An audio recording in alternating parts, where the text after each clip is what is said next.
La souris métamorphosée en fille. Une souris tomba du bec d'un chat-huant.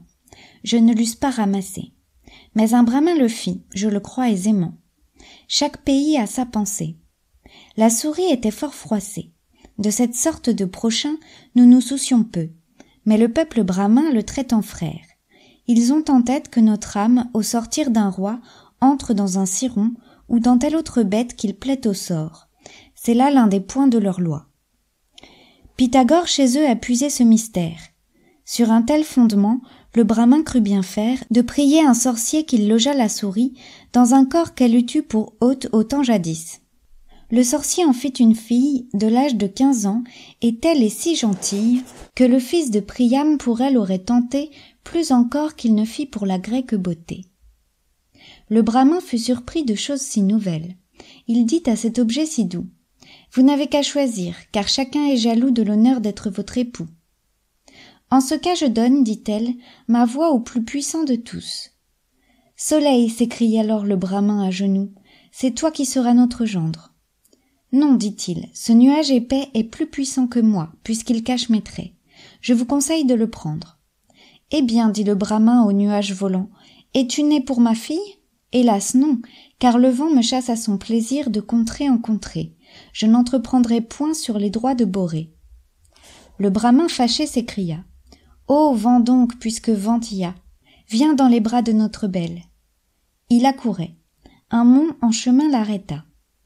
L'étoffe passant à celui-là, il le renvoie et dit: j'aurais une querelle avec le rat, et l'offenser ce serait être fou, lui qui peut me percer.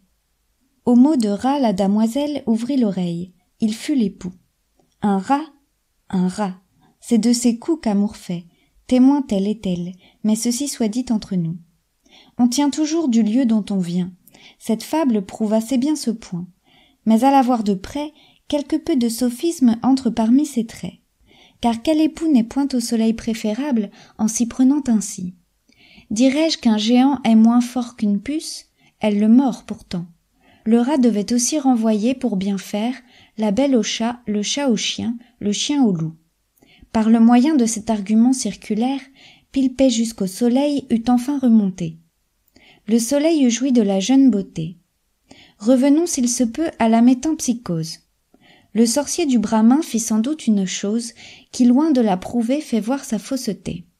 Je prends droit là-dessus contre le brahmin même, car il faut, selon son système, que l'homme, la souris, le ver, enfin chacun, aille puiser son âme en un trésor commun. Toutes sont donc de même trempe, mais agissant diversement, selon l'organe seulement, l'une s'élève et l'autre rampe. D'où vient donc que ce corps si bien organisé ne put obliger son hôtesse de s'unir au soleil?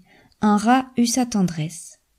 Tout débattu, tout bien pesé, les âmes des souris et les âmes des belles sont très différentes entre elles.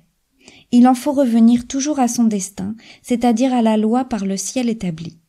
Parlez au diable, employez la magie, vous ne détournerez nul être de sa fin.